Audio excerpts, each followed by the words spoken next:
Hello again, everyone. It's V. Welcome to part 2 of making a Vtuber, where we will be starting the rigging components, which is what brings us to life. We're going to be doing the eyes today, getting it so that you can blink properly, how to get your eyes to track where your pupil motion is, and also, one very key important, how to look surprised. So let's get to it. So to begin, we're going to be starting to develop all of our meshes and getting all of our vectors into place.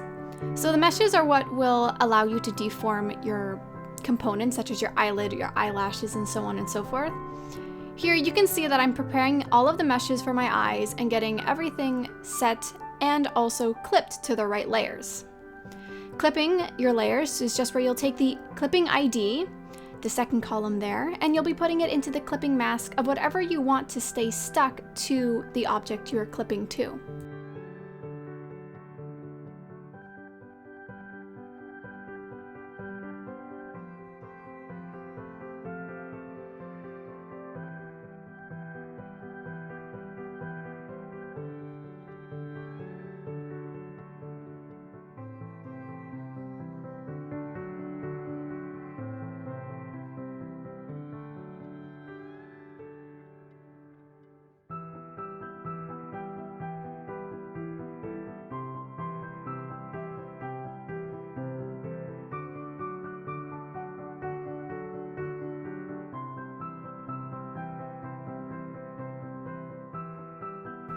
So alright, the first thing you'll have to do when you start to develop your eyes is you're going to want to make sure that you optimize your meshes for each object. I do recommend highly optimizing the meshes on the upper eyelash lid, which is what I'm doing right here. This is a key component for when you're opening and closing your eyes. It will determine whether the eyes are open or whether the eyes are closed. And as you can see, I'm carefully adding each and every single vector into this piece to make sure that I can get the best deformation I possibly can. I personally like to go in with very key components and doing the rendering of the mesh myself.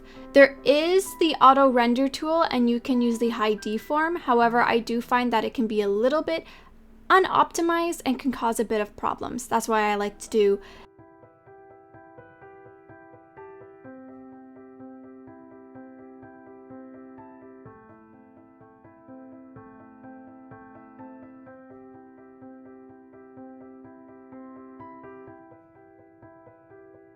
When it comes to creating the deformers, I like to also add an outer edge and an inner edge. The inner edge will be the inner component of the outermost line of the object, while the outer edge will cover any bleed that's outside of that.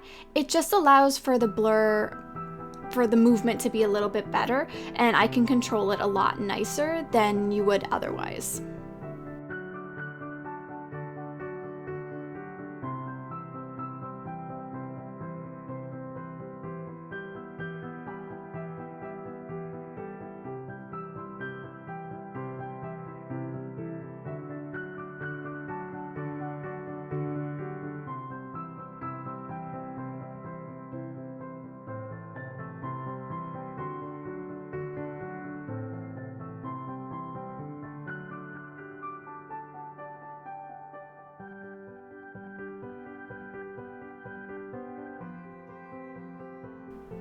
Now we just repeat this for all other components of the eyes, such as the eye sides, the bottom lashes, the upper lashes, the additional lashes for fluffy movement, the eye whites, the eyelid, the eye line, all of that. Next thing I'm going to introduce you to is the deform path editing tool. We're going to be using this quite a bit today. We're going to be using the deform path editing tool because it creates a clean line that goes through your entire work that will adjust the deformation as if it's a string. So if you hold the one end of the string and the other end and you pull the middle, it'll create an arch. So that's what we're going to be doing with this tool.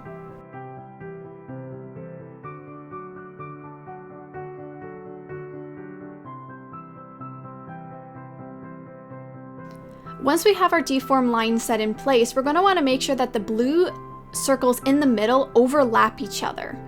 We want the blue in particular, just because if you overlap the blues entirely, it will deform your piece to look very strange. We want them to just barely touch or just barely overlap.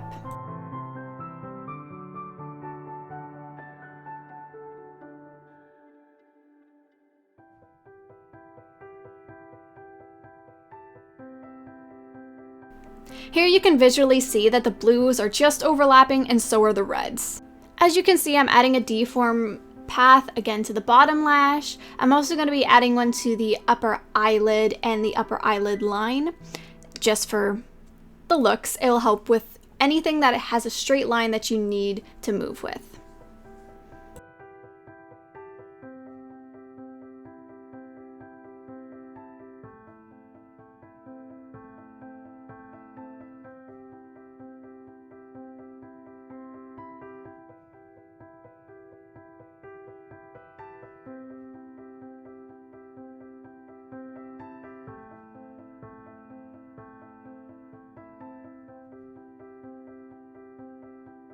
Alright, so now it's time to start rigging the eye.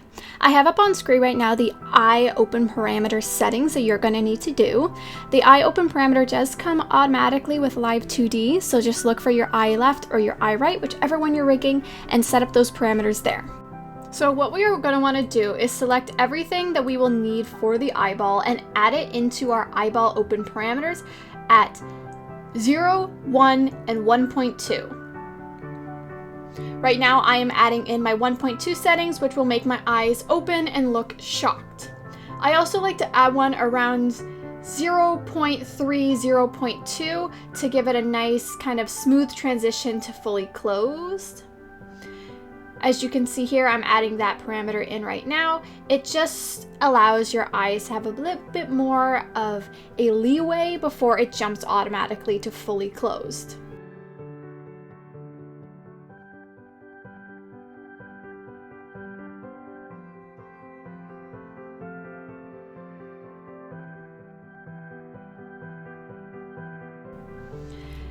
Now, to copy a parameter that we already have set, we do Control-Shift-C and then Control-Shift-V to paste it in the parameter keyframe that we want it to go to.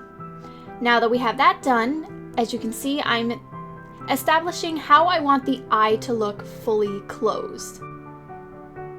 I'm using the deform path that we created earlier to also make sure that as I deform it, it deforms how I want it to. And I'm doing the exact same thing with the bottom lash, bringing it up to match the top lash so that the two hide in a way together or look like they have collapsed together. As you can see, I'm using the deform path that we made earlier as well.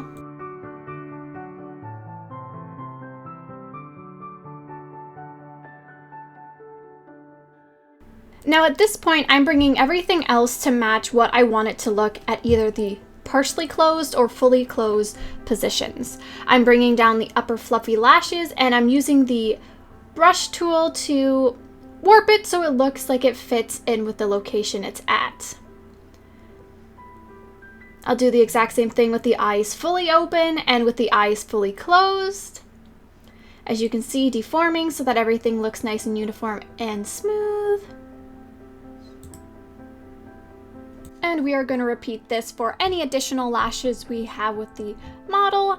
And we are also going to do this with the eye whites and the upper lid and upper lid line.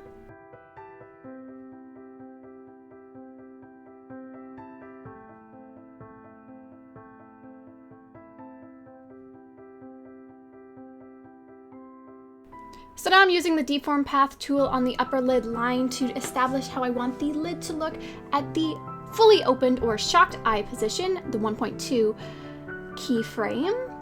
I'm adjusting it and making sure that everything looks nice and even. I'll do the same with the eyelid itself. I'll even extend what the eye whites look like, as I'm doing right here, so that you don't see any of the actual face-based skin underneath. And by stretching the eye whites as well, it also kind of moves the shadows a little bit and just appears more realistic.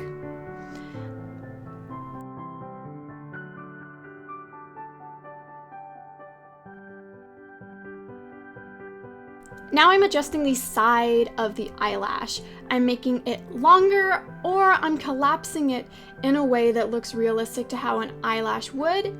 If you have this connected to your upper eyelash line, this is going to be a little bit harder to do as your deformer probably won't go as nicely. So try to keep those separate. Here I am adjusting the eye whites as well to fit within the parameter that we had set, or the section we had set with the upper and lower eyelashes. And by doing this, we are able to establish the eye looking open and closed. If you have additional details like your under eye bags or stuff like that, just take the brush tool and deform it slightly in. I would say use the deform line tool. I just personally like to use the brush tool. I can get it a bit more accurate to how I would like it to look. Alright, so now with your top eyelid base, what you're going to want to do is make sure your bottom vertices touch or are under your upper eyelid component. And then you're going to want to adjust the other vertices to sit nicely within that area to give you the illusion that the eyelid is closing.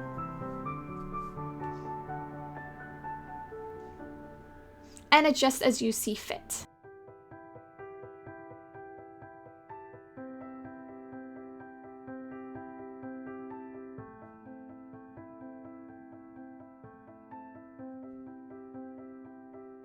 Now this is why I like to keep my upper eyelid line and my upper eyelid separate from each other, because I'm able to adjust the upper eyelid line to sit more realistically where the eyelid itself would form. I can also make it so that certain positions can look nicer or adjust it to look more round and stuff. This is just a preference. You could keep your upper eyelid line and upper eyelid together. I just like to make them separate.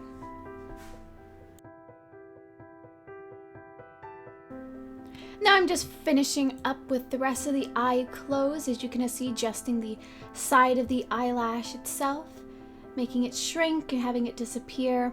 I'll also check between open and closed to make sure that as it opens and it closes, it looks nice. It doesn't look like it's being collapsed sideways. I want it to look like it's closing naturally. And finally, I'm just adjusting the eye whites themselves to make sure that they vanish nicely behind everything. And as you can also see, I have the actual iris itself clipped to the eye whites so that when I adjust that, it vanishes too, so I don't have to worry about it. One last thing that I'll do is that I'll adjust the bottom eye lid, eye line, eyeshadows, eye bags, whatever you want to call it, and I'll adjust that to match. And then I'll go back in and I'll do any minor adjustments that I want to do to just make it look cleaner. That's about it.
Now what I'm doing is I'm grabbing the eye smile parameter and I'm making it so that when you smile your mouth, it will just make your eyes look happy and give them that little bit of a upturn of the bottom lash, or when the eyes are closed, they'll look more rounded.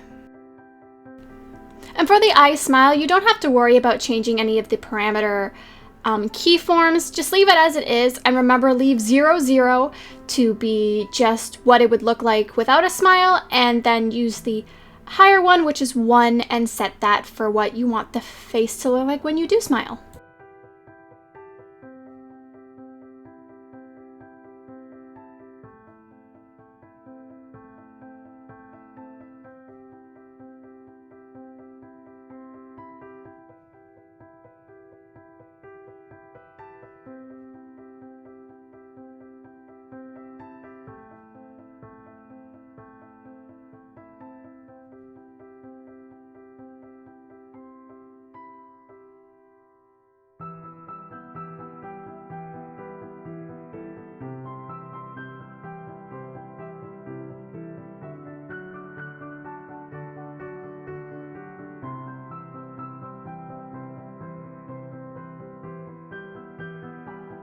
So what I'm doing here is I'm going through each keyframe in the eye open, and I'm making sure that it has the smile parameter set to it. If it doesn't, I'm going through and I'm making sure that it does, and I'm adjusting it according to how I want it to look.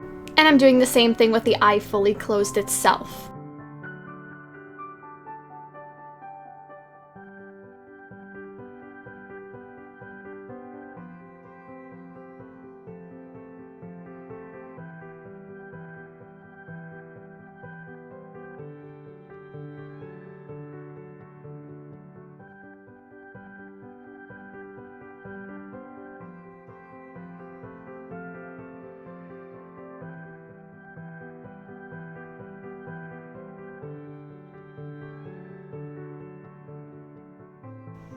Alright, so now that we have our eye done, we're going to duplicate it. Select everything from your 2 parameters that we've set.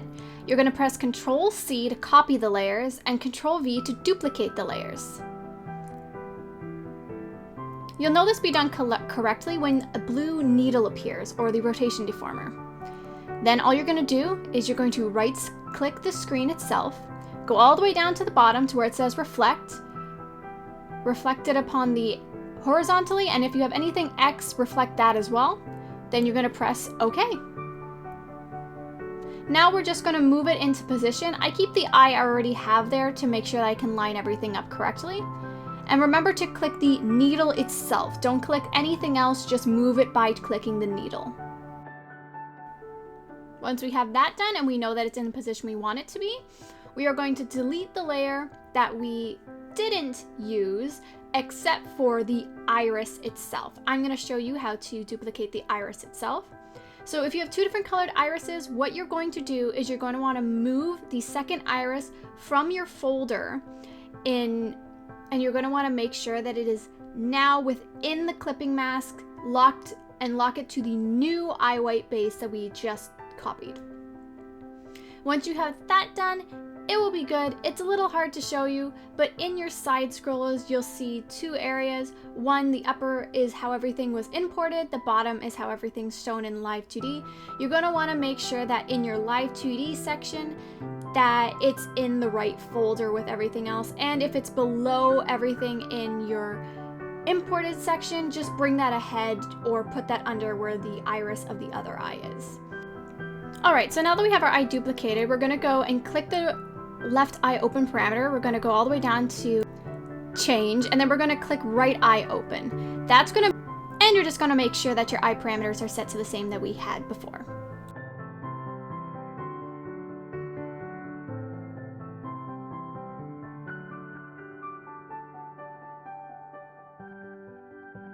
Now lastly, the thing we gotta do is we gotta make it so that our irises actually move to the left and right and up and down. So we're gonna set our I, X, and Y parameters. What you're gonna do is you're gonna make a deformer and put those. We're gonna set 3 parameters, keys in the IX and the IY. The IX is left and right, so we're gonna move it left to right, and our IY is up and down, so we're gonna move them up and down.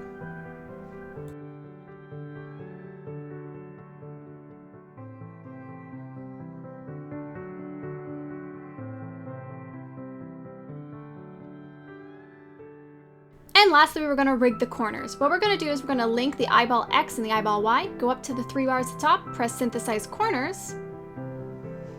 And then what we're going to do, when it pops up, you're going to just see this. Don't change anything, just press OK, and your corners should be synthesized. Once you're done that, you'll have each eye being rigged separately so you can wink and blink. And then our eye rigging is all done.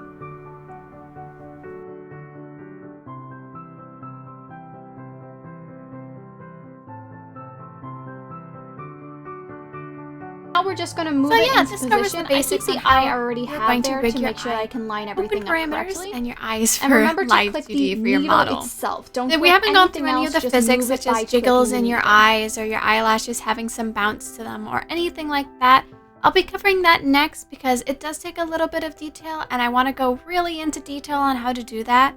So I'll be doing that in the next tutorial, so keep an eye out for that. But until then, thank you all so much for joining me and I hope to see you next time. Bye!